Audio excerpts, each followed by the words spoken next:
నమస్తే, మీ పేరు? ఆదిబాబు. ఏం చేస్తున్నారు? Auto driver. ఎక్కడ ఏరియా? బస్ స్టాండ్, ఇక్కడ విజయవాడ బస్ స్టాండ్. ఓకే. మన రాష్ట్రంలో కూటమి ప్రభుత్వం అధికారంలోకి వచ్చి 100 రోజులు పూర్తవబోతోంది. మరి ఈ 100 రోజుల పరిపాలన పట్ల మీ అభిప్రాయం ఏంటి? ఎలా అనిపించింది? అసలు ఏం చెప్తారు? సింగనగర్ ప్రాంతంలో కానీ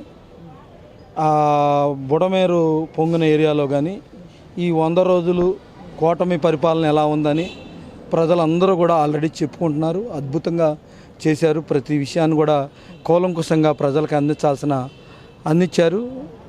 నిర్వాసితులందరినీ కూడా ఆదుకున్నారు. బోట్లు తీసుకొచ్చారు. ఐఏఎస్ ఆఫీసర్ని, ఎస్పీలని, ఎస్ఐల్ని, చివరికి చంద్రబాబు గారు కూడా కలెక్టర్ ఆఫీస్లో ఉండి చేస్తున్నారనే టాకు రాష్ట్ర వ్యాప్తంగా కూడా ఆ తెలుగు వారు ఎక్కడున్నా సరే చంద్రబాబు నాయుడు గారు ఆదుకున్నాడు. ఈ 100 రోజుల పరిపాలన బాగుంది అనే విషయాన్ని రాష్ట్ర వ్యాప్తంగా కూడా, ముఖ్యంగా వరద బాధితులు కానీ, వరదలు వచ్చిన ప్రాంతాల్లో కానీ ఈ కూటమి ప్రభుత్వం బాగుందని ఖచ్చితంగా ప్రజలంతా కూడా ఏక వచనంతో మాట్లాడుతున్నారు. కూటమి ప్రభుత్వం బాగుందని. అంటే ఎందుకనన్నా ఎలాంటి హామీలు నెరవేర్చారు ఈ 100 రోజుల్లో? ఏం చెప్తారు? చాలా హామీలు నెరవేర్చడం జరిగింది. అనేక రకాలుగా ప్రజలను ఆదుకునే విషయంలో కానీ, ప్రజలను ముందుకు తీసుకెళ్ళడం విషయంలో కానీ, ప్రజలకు అందుబాటులో ఉండటం కానీ, ఏ విషయాన్నైనా సరే పరిపాలన ప్రజల వద్ద జరుగుతున్నట్టుగా ఉంది తప్పితే ఎక్కడో ప్యాలెస్లో కూర్చొని అలా కాకుండా ప్రజల మధ్య నడుస్తున్నటువంటి ముఖ్యమంత్రి చంద్రబాబు నాయుడు గారని ప్రజలు మాట్లాడుకుంటాం. ప్రజలు ఆ గతంలో పరిపాలన కంటే ఇప్పుడు ఇంకా కూడా బాగా ప్రజల్లో తిరుగుతున్నాడు అనే విషయాన్ని ప్రజలు కూడా ఏకకంఠంతో మాట్లాడుకుంటున్నారు రాష్ట్ర వ్యాప్తంగా కూడా. అంటే ఇప్పటికే సూపర్ 6 అంటూ మోసం చేశాడు ప్రజల్ని అని చాలా ఆరోపణలు చేశాడు. వాటిల్లో ఏమైనా అమలు చేశారంటారా? ఏం చెప్తారు? పూర్తిగా 100 రోజులు కూడా కాలేదు గవర్నమెంట్ వచ్చి. రేపటికి 100 రోజులు అయింది. ఈ రోజుకి 99 రోజులు జరిగి ఉండండి. ఏదేమైనప్పుడు కూడా రాష్ట్రంలో పరిపాలన వచ్చిన తర్వాత, రాష్ట్రంలో కూటమి పాలన వచ్చిన తర్వాత 100 రోజులు జరిగింది.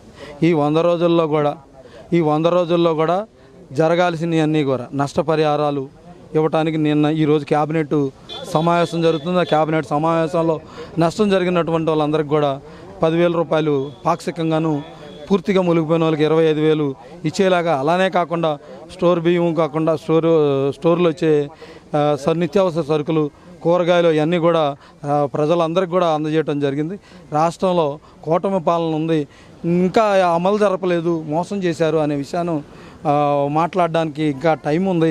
ఒక 100 రోజుల టైం కాదు, ఓ 200 రోజులు, 4 నెలలు, సంవత్సరం అయినా టైం ఇవ్వాలి తప్పితే 100 రోజుల లోపే అన్నీ నెరవేర్చాలంటే బడ్జెట్తో కూడిన పరిస్థితి. రాష్ట్రంలో బడ్జెట్ పూర్తిగా అప్పుల పాలైపోయిన రాష్ట్రంలో, వేరే రాష్ట్రం నుంచి ఇక్కడ విడిపోయిన రాష్ట్రం. ఏదైనా సరే బడ్జెట్ ఉండాల్సిన అవసరం ఉంది. బడ్జెట్ని అన్నీ చూసుకొని చంద్రబాబు నాయుడు గారు సంక్షేమం ఇవ్వటంలో కానీ దేంట్లో అయినా సుదీర్ఘ పాలన తెలిసిన వ్యక్తి. గతంలో 15 సంవత్సరాలు ముఖ్యమంత్రిగా చేశాడు. మళ్ళా కూడా ఈ 5 సంవత్సరాలు కూడా పూర్తయితే 20 సంవత్సరాలు పాలన చేసిన వ్యక్తిగా, సుదీర్ఘంగా ఆంధ్రప్రదేశ్లో ఒకే ఒక ముఖ్యమంత్రి అయిన నారా చంద్రబాబు నాయుడు గారు పూర్తిగా అతనికి పాలన వ్యవహారాల్లో కానీ, అడ్మినిస్ట్రేషన్ కానీ ఏదేమైనా ఒక వ్యక్తి తెలుసు అని రాష్ట్రంలో ఎవరి గురించి అని మాట్లాడుకోవాల్సి వస్తుంది. చివరికి అవతల పార్టీ వాళ్ళు కూడా అడ్మినిస్ట్రేషన్ మాత్రం చంద్రబాబు గారికే తెలుసు అని చెప్పుకునేలాంటి సమర్థమైన ముఖ్యమంత్రి ఈ రాష్ట్రంలో ఉన్నాడు. ఖచ్చితంగా అన్ని హామీలు కూడా 1 by 1 చేసుకుంటూ ముందుకెళ్తారు. చంద్రబాబు గారు పాలనని ఏలు పెట్టి చూపించేడానికి ఇక్కడ ఏమీ లేదు. ఎందుకంటే అతను పాలన విషయంలో సుదీర్ఘకాలం పాలన చేసిన వ్యక్తి కాబట్టి అన్ని విషయాలు అతనికి తెలుసు, చేస్తాడు. ఖచ్చితంగా ఆ నమ్మకం రాష్ట్ర ప్రజలకు ఉంది. మళ్ళీ కూడా అతన్ని ఆశీర్వదించడానికి ప్రజలు సిద్ధంగా ఉన్నారు. ఆ విధంగా ముందుకెళ్తారు. ఆంధ్రప్రదేశ్లో ప్రతి అన్నా క్యాంటీన్ కూడా బారులు తిరిగి అన్నా క్యాంటీన్లో 5 రూపాయలు అన్నం పెడుతున్నారు. అదే ఒక రోజుకు 100 రూపాయలు చొప్పున 365 రోజులు, 365 వందలు లెక్కిస్తే మనం 3,65,000. అంటే ఒక సంవత్సరానికి ఒక వ్యక్తికి 3,65,000 రూపాయలు ప్రభుత్వం వెచ్చిస్తుంది. అలానే ఒక్కొక్క అన్నా క్యాంటీన్కి 500 మందికి భోజనం పెడుతుంది. పొద్దున్న, మధ్యాహ్నం, సాయంత్రం కూడా 5 రూపాయలకు భోజనం పెట్టడం అంటే ఆ సమస్యలు కాదు. ఎందుకనంటే 3 పూటలకు కలిపి 100 రూపాయలు, ఈజీగా 100 రూపాయలు అయింది. అలా రాష్ట్రంలో ఉన్న 100 అన్నా క్యాంటీన్లు చేయడం కానీ అన్నా క్యాంటీన్లకు సంబంధించి పెద్ద ఎత్తున బడ్జెట్ తీసుకొని పేద ప్రజలు, ముఖ్యంగా ఆటో డ్రైవర్లు, ముఖ్యంగా కార్మికులు, భవన నిర్మాణ కార్మికులు, వ్యవసాయ కార్మికులు ఆంధ్ర రాష్ట్రంలో పెద్ద ఎత్తున అన్నా క్యాంటీన్లు వచ్చినందుకు సంతోషపడుతున్నారు, ఆనందపడుతున్నారు. చంద్రబాబు నాయుడు గారిని దీవిస్తున్నారు. అన్నదాన ప్రభు నువ్వు క్షేమంగా ఉండాలి, 100-150 సంవత్సరాలు బతకాలని దీవిస్తున్నారు. ప్రతి అన్నా క్యాంటీన్ దగ్గర కూడా ఏదో ఒక సందర్భంలో చంద్రబాబు గారి గురించి గొప్పగా అన్నం తింటూ కూడా గొప్పగా చెప్పుకుంటుంటే చూసి ఆనందం వేస్తుంది, సంతోషం వేస్తుంది. ఇలాంటి ముఖ్యమంత్రి ఏ రాష్ట్రంలో కూడా లేడు. అన్నా క్యాంటీన్లు అనేది అద్భుతమైన పథకం.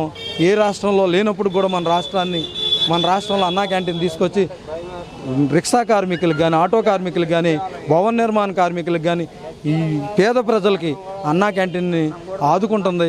రోజు 3 పూట్ల అన్నాన్ని 100 రూపాయలు మినిమం వేసుకున్న 100 సంవత్సరానికి 3,65,000 అవుతుంది. ఆ 3,65,000 లబ్ధి జరుగుతుంది నా కుటుంబానికి, నాకు అనే రాష్ట్రంలో ప్రజలు ఫీల్ అవుతున్నారు, సంతోషపడుతున్నారు, ఆనందపడుతున్నారు. కేంద్ర ప్రభుత్వం పెద్ద ఎత్తున ఆంధ్రప్రదేశ్కి ప్యాకేజ్ ఇవ్వడం ఆంధ్రప్రదేశ్లో ప్యాకేజ్ ఇవ్వడం పూర్తి స్థాయిలో ఈ 5 సంవత్సరాల పాలనలో, వైసీపీ పాలనలో ఒక్క హామీ కూడా అమలు జరపలేని పరిస్థితిలో గత గవర్నమెంట్. ఈరోజైతే నరేంద్ర మోడీ గారు పోలవరం పూర్తిగా మేము పూర్తి చేస్తాం, ఆంధ్రప్రదేశ్లో కావాల్సిన నిధులన్నీ కూడా మేము సమకరిస్తాం, అమరావతి మా బాధ్యత. ఇంతకుముందు అమరావతి మాట్లాడడానికి మాట్లాడేవారు కాదు కేంద్ర ప్రభుత్వం. ఈరోజు పూర్తి బాధ్యత మాది అని కేంద్రం చెప్తుంది. అమరావతి బాధ్యత మాది, అలానే రాష్ట్రంలో ఉన్న లోటు బడ్జెట్ని పూర్తి చేసే బాధ్యత మాదని నరేంద్ర మోడీ గారు ఖచ్చితంగా చంద్రబాబు నాయుడు గారిని పక్కన కూర్చోబెట్టుకుని ఏ కార్యక్రమం చేయను ప్రధానమంత్రితో సమానంగా గౌరవిస్తున్నాడంటే అది చంద్రబాబు నాయుడు గారు విజను అని చెప్పొచ్చు. ఎందుకనంటే కేంద్రంలో ఏ సమావేశం జరిగినా చంద్రబాబు గారిని పక్కన కూర్చోబెట్టుకొని చేపించుకుంటున్నాడు కార్యక్రమాల్లో. మనం చూస్తే ప్రధానమంత్రితో సమానం అనిపిస్తుంది మనకి నారా చంద్రబాబు నాయుడు గారు అనే విషయాన్ని రాష్ట్ర ప్రజలందరూ గుర్తు చేసుకుంటారు. రాష్ట్ర ప్రజలందరూ కూడా ప్రధానమంత్రితో పోల్చుకుంటున్నారు చంద్రబాబు నాయుడు గారిని. ఎందుకంటే ప్రధానమంత్రి పిలిచి మరి పక్కన కూర్చోబెట్టుకొని వ్యవహారాలు, సలహాలు సీనియర్ నాయకుడిగా అతని సలహాలు తీసుకొని ముందుకెళ్తున్నటువంటి నారా చంద్రబాబు నాయుడు గారిని ముందుకు తీసుకెళ్తున్న నరేంద్ర మోడీ గారు కూడా ఖచ్చితంగా ఆంధ్రప్రదేశ్కి కావాల్సిన నిధులన్నీ కూడా ఇస్తాం. ఆంధ్రప్రదేశ్లో అభివృద్ధి మా బాధ్యత, అమరావతి మా బాధ్యత, పోలవరం మా బాధ్యత అని చెప్తుంది కేంద్ర ప్రభుత్వం. గతంలో 5 సంవత్సరాలు ఎక్కడా కూడా జగన్మోహన్ రెడ్డి చెప్పించలేని పరిస్థితి, అక్కడికి వెళ్ళి కూడా ఏం అడగలేని పరిస్థితి. ఈరోజు చంద్రబాబు నాయుడు గారు సూటుగా డైరెక్ట్గా వెళ్ళి నరేంద్ర మోడీని మా ఆంధ్రప్రదేశ్లో పోలవరం పూర్తి చేయండి, అమరావతి పూర్తి చేయండి, రాష్ట్రంలో ఉన్న బడ్జెట్ని పూర్చండి అని ఖచ్చితంగా సూటుగా అడుగుతున్నాడు. వాళ్ళు కూడా ఆ విధంగా నరేంద్ర మోడీ స్పందిస్తున్నాడు. అదే సీనియారిటీకి కానీ అతనికి ఉన్నటువంటి బాధ్యత భవిష్యత్తు కార్యక్రమాల్లో ఆంధ్రప్రదేశ్ బాగుంటుందని